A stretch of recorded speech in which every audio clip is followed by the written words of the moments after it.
Joining the show today is one of us by way of Blaine, Minnesota, spending 4 seasons with the local St. Cloud State Huskies, who rivals another former Husky, Mark Parrish, in the NHL suitcase category with a lengthy hockey DB page, playing part of his final season with the Minnesota Wild, which, I don't know, somehow you managed to parlay into 5 years in the Wild's front office, leading player development, and kicking off now your first season as GM of the Iowa Wild, Matt Hendricks. Appreciate you jumping on. Yeah, absolutely, Scott. Thanks for the fine introduction. We try. Some of them are a lot shorter. I don't have nearly as much I can dig up. It was a lot of stops along the road for sure. Without a doubt, I can't argue with you there. So have you and Parrish ever gotten into a suitcase off? Like, no, I don't think we have, but definitely have talked about our careers together and, you know, how much love we have for our fellow Husker, for the big Huskies just north of the city. So absolutely do talk about that.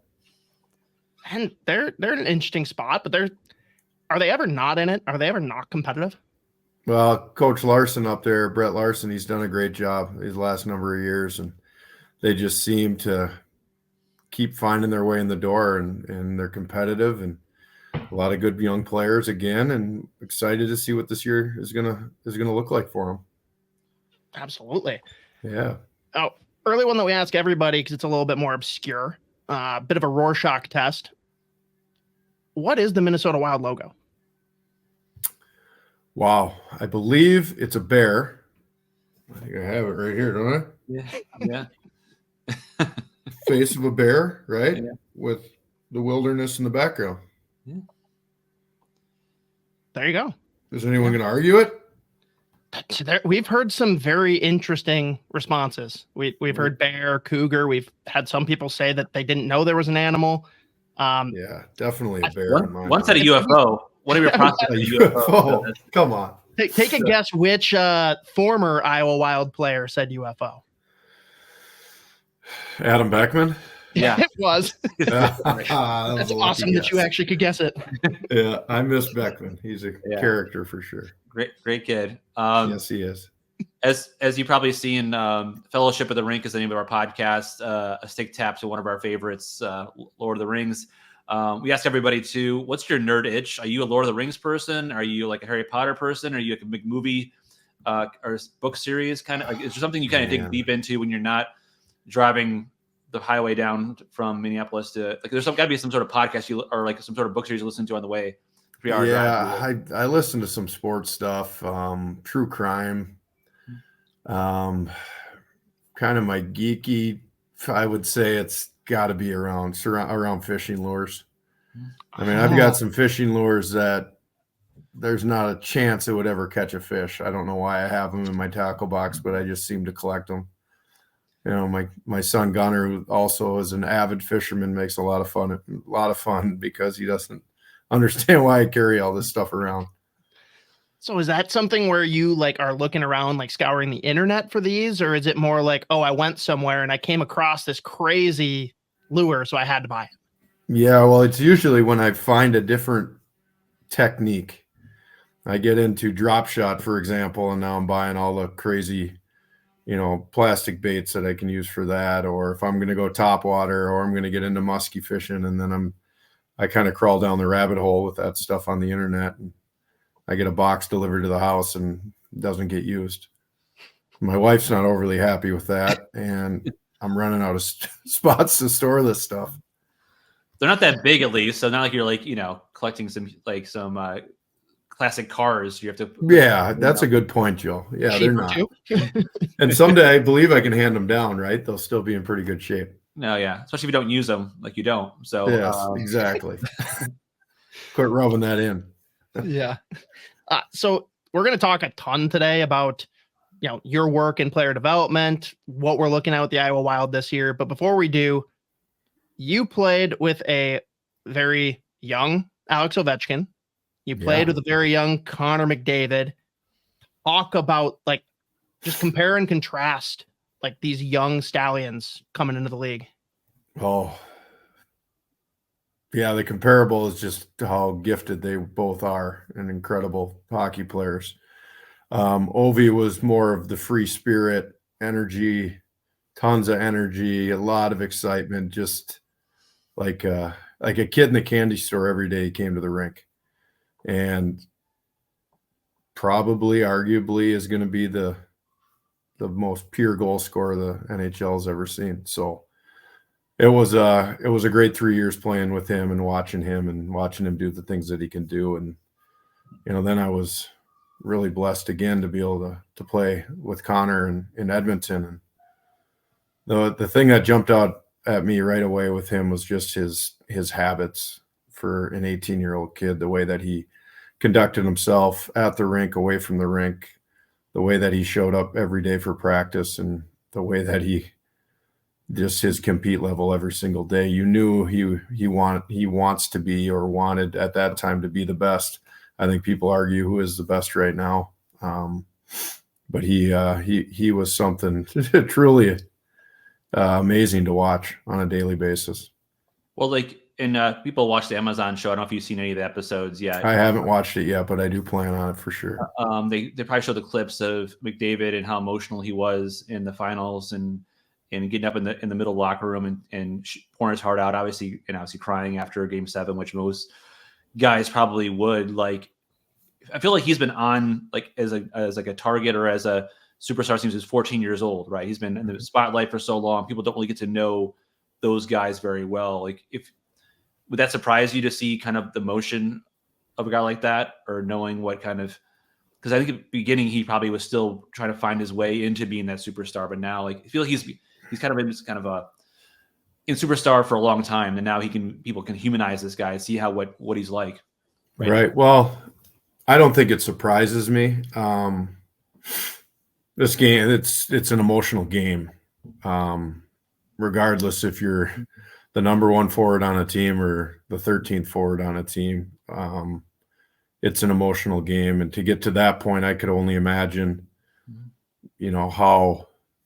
how much you've put into it, and knowing Connor and his work ethic, and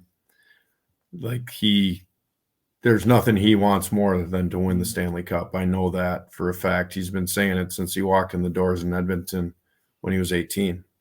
This is a dream of his, a passion of his. And I don't think you become the player that he is without that type of emotion, without that type of hunger to be the best. Yeah. And looking at those two guys, I know you obviously haven't played with them, but you've seen a lot of up close and personal with Kirill Kaprizov. Throw him into the mix now. How does he stack up with some of those kind of players? Right. Well, you know what? It's kind of funny that you say that. That's the first thing that jumped out to me when Kirill got here day one, was his practice habits. And my memory serves me correct, it was I think it was still just captain's practice were going on at the Nutria practice facility. And they were working on some 2-on-2, 3-on-3 drills down low below the tops of the circles. And yeah, your eyes quickly jump on him because he has the puck the whole time. But when he's also out there with any other NHL players that are going to be able to defend him and take the puck from him. But what jumped off the page that specific day was, if he lost the puck, there was nobody on the ice that was working harder to get it back. And that for me is exactly what I'm talking about when I'm trying to describe Connor and his practice habits, is that usually when your best players are your drivers every day on the ice, it's contagious. And your team, the rest of the team, even though they are very good players, they play in the National Hockey League, there's a reason the best are the best. And Kirill has those same traits that I saw in Connor. And in your position, you work with some of the elite top prospects, and you work with a lot of the guys who are just trying to make it, right? The guys are trying to fight and grind it. And I found it interesting, you met up at Tom Reed's early in the summertime, talk about kind of your journey and getting there and how it maybe helps you in your job. And I was curious if you can kind of reflect on that time. Like you said, it was a turning point for you where you were AHL guy, you're kind of fighting, and I think you were trying to contemplate going to Europe, I believe, at the time. And obviously you played in the NHL for a number of years after that. But how would you kind of describe that moment for you as a player? Maybe kind of how you think about that maybe at all when you work with some of these kids? And yeah, I do think about that. And the number one thing I learned through my playing career probably was patience. You look at I've got a 12-year-old son at home, and you try teaching him patience. It's not very easy, right? Same with he's got a twin sister. It's the same thing. Patience is hard. It's hard to learn unless you're forced to learn it. And I think once I got to what would have been 25, and I thought I was a good American Hockey League player, but I wasn't getting a chance to go to play in the NHL. So, obviously teams from Europe were calling, and good money was on the table to go over there, a lot more than I was making or had the chance of making in the American League. So I was thinking about doing it. And my wife, Kim, says, well, did you ever dream of playing in Europe? And I said, no. Why would I dream of playing in Europe? And she said, well, why would we go? So that's a great story for any young player. Is you don't need to be in a rush. You got to have habits, and you got to work, and you bide your time. And, there's not many players in the league that I call it the 1% of the 1%, the players that don't play in the American League or don't play in the minors. They just go right to the NHL and never understand what the bus is like in the American Hockey League or any of that type of stuff. So, but again, that's 1% of the 1%. Most of us bide our time in the American League, and we need to. Some of us need to physically mature. Most of us mentally, emotionally mature. And, there's no fast forward on that development process. Each guy's different. I mean, how much do you share that story with the guys you work with? Like, I don't know if that's something you if you often share stuff about yourself with these guys, or you at that point where you I do fall back on some of my experiences. I try to not, because I want to make it about them. Yeah. I want to make it about their journey that they're currently on, and to not look, a mile down the road, 20 miles down the road. It's let's look at tomorrow. Mm-hmm. We had a good day today. Let's make tomorrow good. Or we had a bad day today. Mm-hmm. And let's look forward to tomorrow and how we're going to improve it. So I do fall, like I said, I do take some of my experiences, some of my stories, because players generally like to hear those, as long as they're good ones. They're not boring. When I get into my 50s, they might not be as fun anymore. When I played, right. Advisors and stuff. Yeah, for sure. Well, like, speaking of patience, like, I think a guy people were excited about in camp were Riley Heidt, and we talked to you about him a while.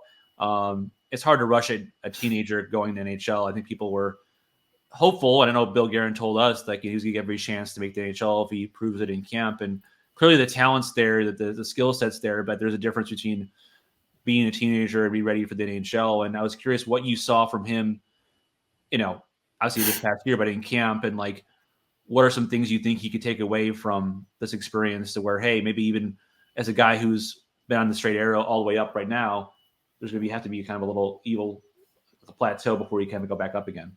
Right. Well, I think in a year he's had a better camp again this year than he did last year, and he had a pretty darn good camp a year ago. So for me, again, it's the maturation process. It's the bigger, stronger, faster player, and he's taking steps in that direction. But when a player eventually makes it to the NHL, they kick the door down. Mm-hmm. And they say, hey, I'm here to stay.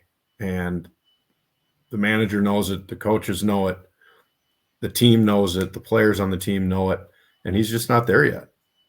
And that's fine. He's going to continue to get better. What I love about him since I met him, since we drafted him, is his hunger and the chip on his shoulder. And, he's not the tallest player out there by any means, but he's got a huge heart. So he's going to make it in the National Hockey League based on those things. Do you think there should be any kind of exceptions made for, the restriction where he can't play in the AHL this year? Or do you think that, like, blanket, that is a good rule? Yeah, that's a tough one. I can speak, my personal feelings is I think he put up 136 points last year in the Western League. So what's a good year for him? You know, if he goes and puts 136 points up again this year, are we going to say, well, that's not good enough? That's crazy, right? I mean, 136 points is incredible. So I do, but I also understand the business side of it, you know, for the Canadian Junior Hockey League. Like this is a player that they have put a ton of energy into, a lot of resources into. He's played in Prince George now for a long time. They want him there. The fans want him there. They want to watch him play. So I get that side of it.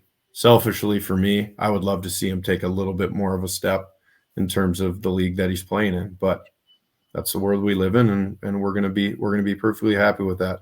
His confidence isn't going to go down this year, gentlemen. I promise. I don't think which is always good.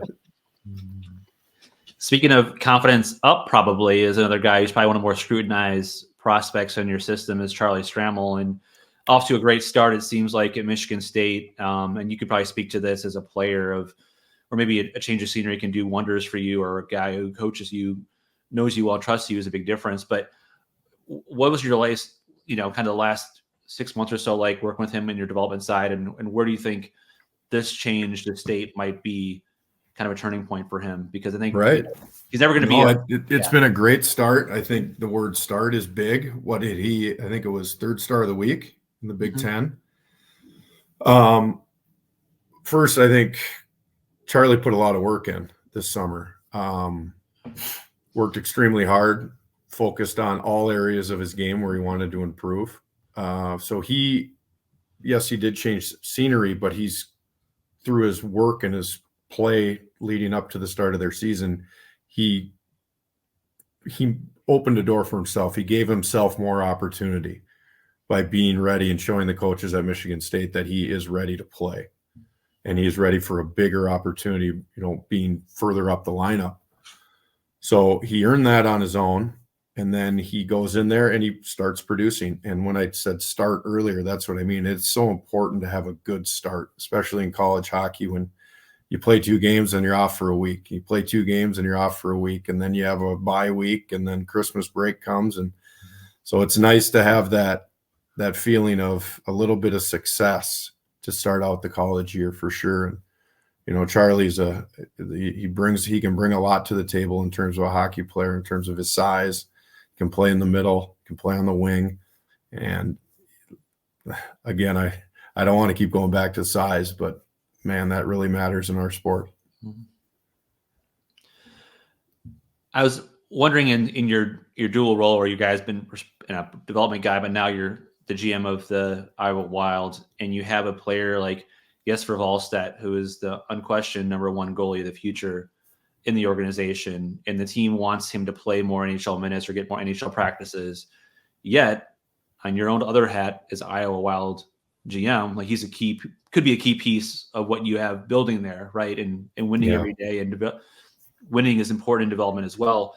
What's the balance there for you, and what you see, what's important for him, the best way for him to get to be the NHL regular player, getting NHL practices and stuff and floating around, versus maybe playing 55 games in Iowa, even though he probably doesn't want to play that many games in Iowa. Like, what's, I guess, the tricky situation of being what's best for him in this? Yeah, it is tricky. I guess for me first, so I'm aiding our development staff any way I can, obviously still working with our Iowa coaches, which is a lot of development. So that is kind of my role now.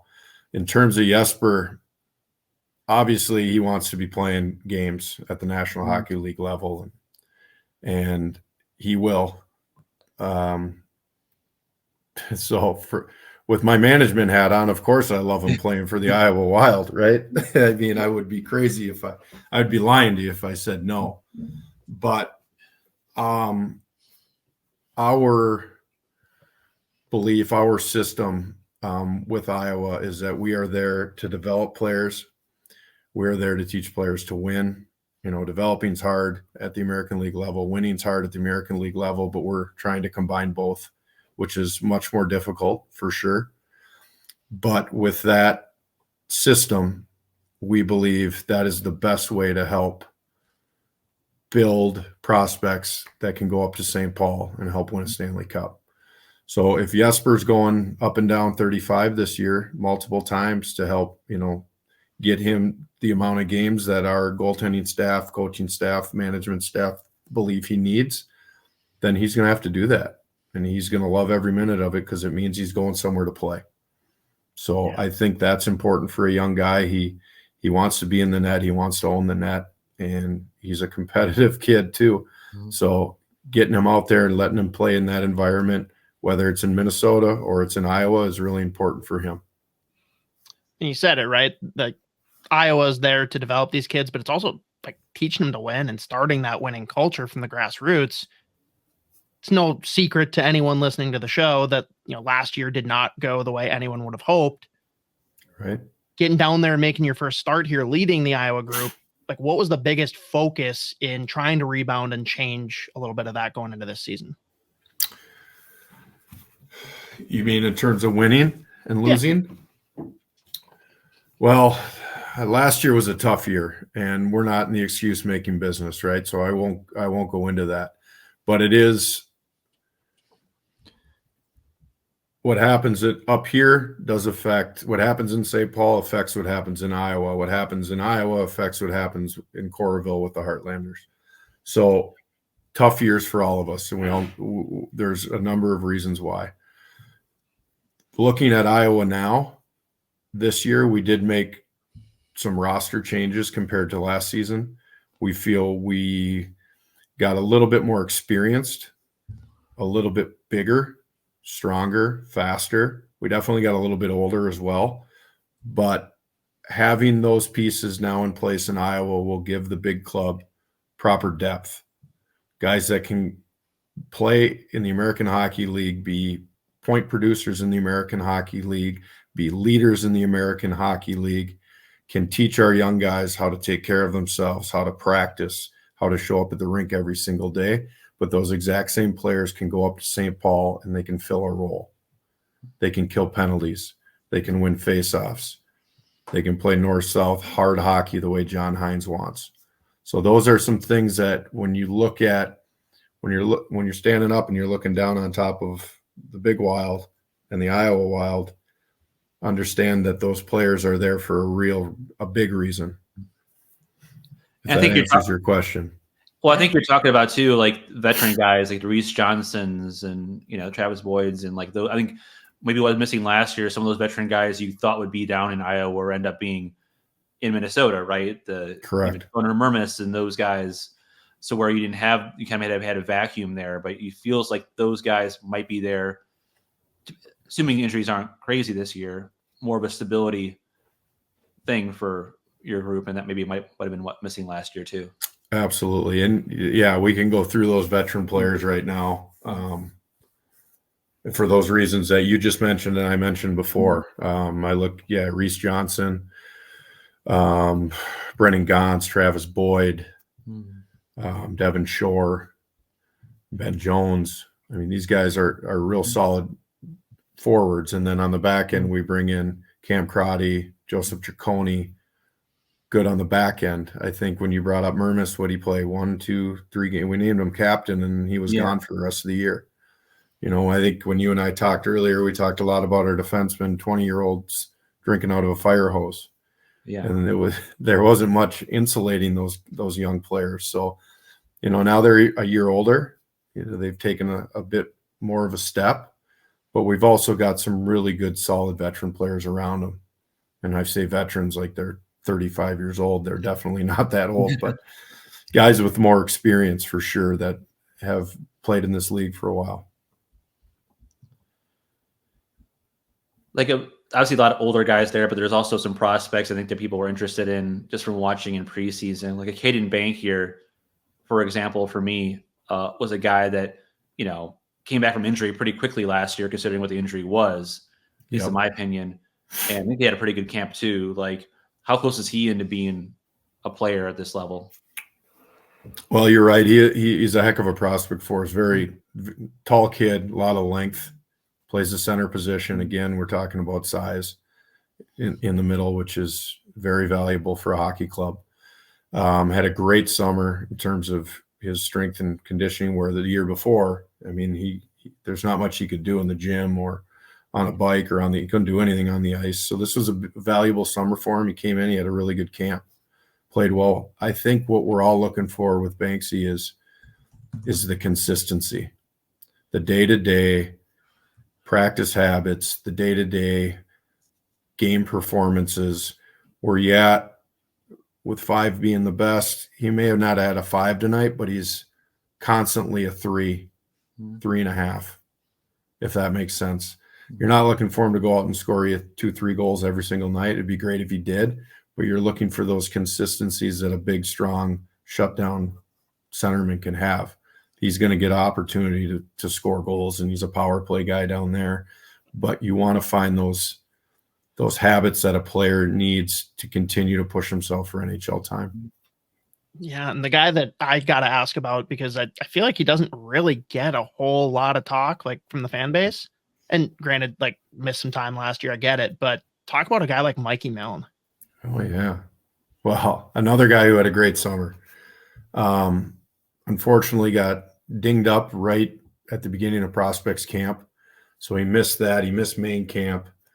He got clearance down in Iowa, and I'll tell you, he's been shot out of a cannon, since he got back on the ice with the group there. It's been a lot of fun watching him. He's been extremely hungry, and he is a player that, again, the consistency stuff, and you're going to hear this word a lot from development guys, development coaches, is finding those habits that where a coach feels 100% confident at all times putting you out there. He knows you're going to face the right way when you put the brakes on in the D zone. He knows you're not going to cheat in areas for offense. You're going to play the game the way the structure, the way the coaches have put things together, and you're going to execute a game plan. And he's continuing to work on that. But you're exactly right. He is going to continue to get better on the penalty kill as well. Could be an area where he could help an NHL hockey club. Oh, Joe, we lost you.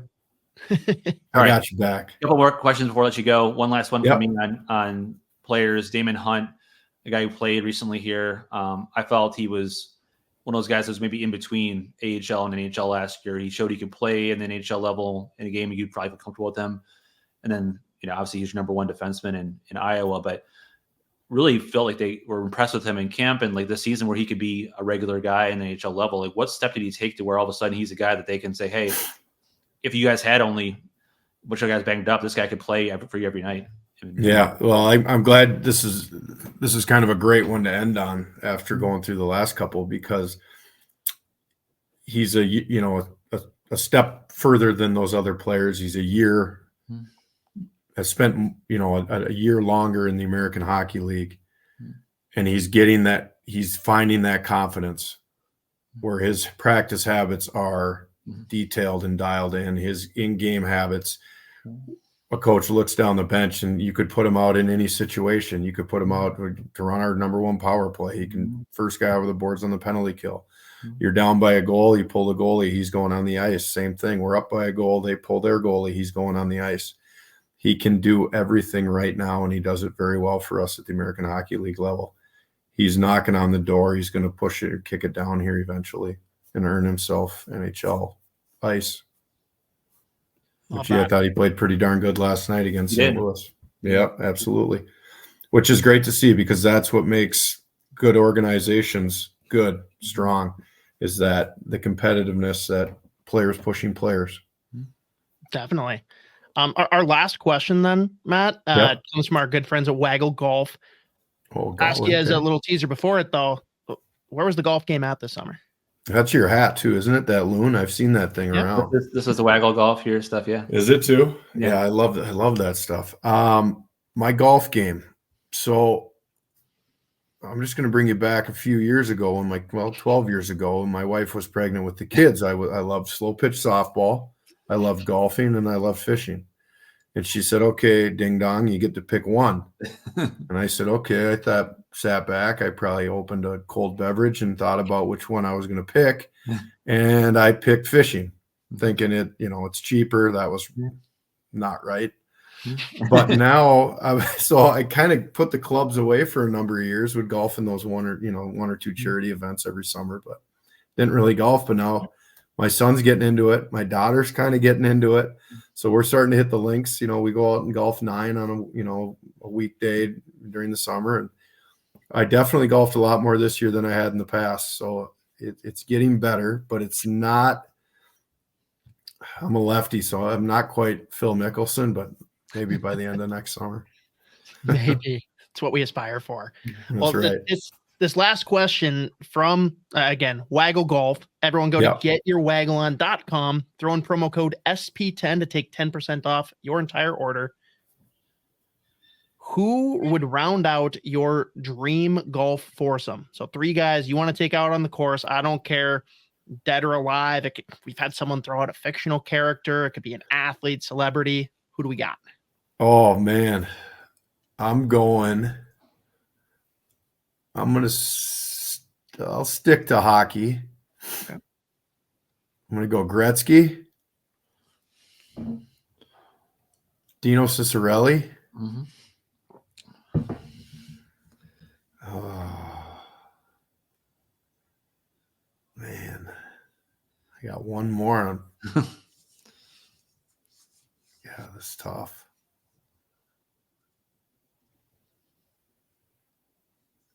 I'd say Basil McRae. Wow, some former Lightning players there. How about that? Wow, North Stars. Joe. Well, yeah, true. But yeah, both of them. Yeah. I was in Tampa a number of years, so they both were Tampa guys. But popped up the page there. So yeah, I was a huge North Stars fan growing up. Love the North Stars. Got to be surreal being part of the new North Stars or the new North Stars 2.0. I have a dream job for sure. This has been the last 5+ years of 6 years, I guess, as a player, 6+ years have been fantastic. And guys you played with on the Wild team are still on the team, so I can believe it. It's crazy, huh? No, it's great. I love it. It's one of my favorite things every day when I get to go into the rink and I get to see the players or the office staff or the coaches. And yeah, I thoroughly enjoy it. I'm really fortunate to be able to do this for a living.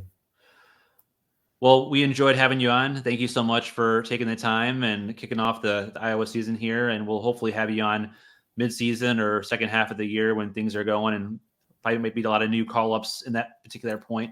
Guys, we can talk about that NHL level. But thanks so much, Matt. Appreciate it. For sure, Joe. Scott, thanks for having me, guys. I appreciate it.